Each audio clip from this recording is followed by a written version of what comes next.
Warahmatullahi Wabarakatuh. Saya Reftina Dwinada Khopia. Pada video kali ini saya akan menjelaskan tentang teks anekdot. Tujuan dari pembelajaran teks anekdot ini adalah yang pertama, agar siswa mampu mencari unsur-unsur teks anekdot. Yang kedua, agar siswa mampu menentukan struktur teks anekdot. Dan yang ketiga, agar siswa mampu membuat dialog berbentuk teks anekdot. Pengertian teks anekdot. Teks anekdot adalah cerita singkat yang di dalamnya mengandung unsur lucu dan mempunyai maksud untuk melakukan kritikan. Teks anekdot biasanya bertopik tentang layanan publik, politik, lingkungan, dan sosial. Dalam teks anekdot juga terdapat struktur teks anekdot. Yang pertama, abstrak, menggambarkan isi teks secara umum agar pembaca bisa memberikan ilustrasi isi cerita.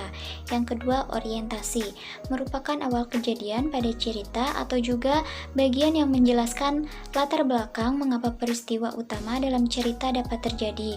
Yang ketiga, krisis, merupakan bagian yang menjelaskan mengenai pokok masalah utama dalam cerita.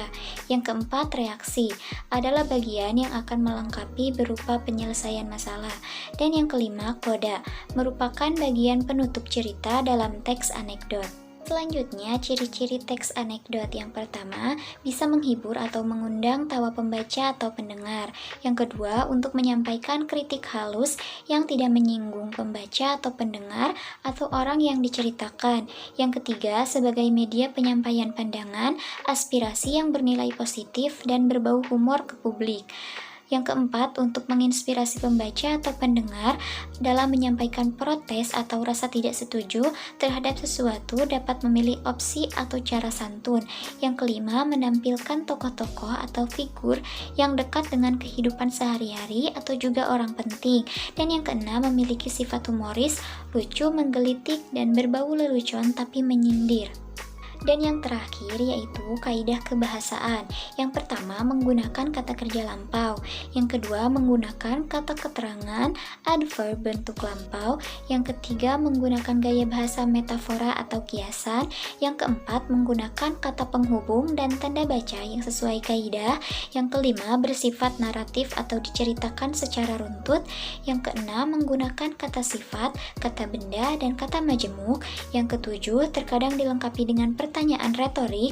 Yang kedelapan, umumnya menggunakan bahasa informal atau bahasa sehari-hari.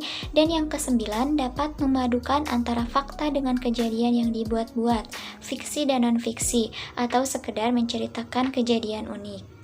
Mungkin hanya itu yang dapat saya sampaikan. Mohon maaf apabila terdapat kesalahan dan kekurangan. Semoga apa yang telah saya sampaikan dapat bermanfaat. Terima kasih. Wassalamualaikum warahmatullahi wabarakatuh.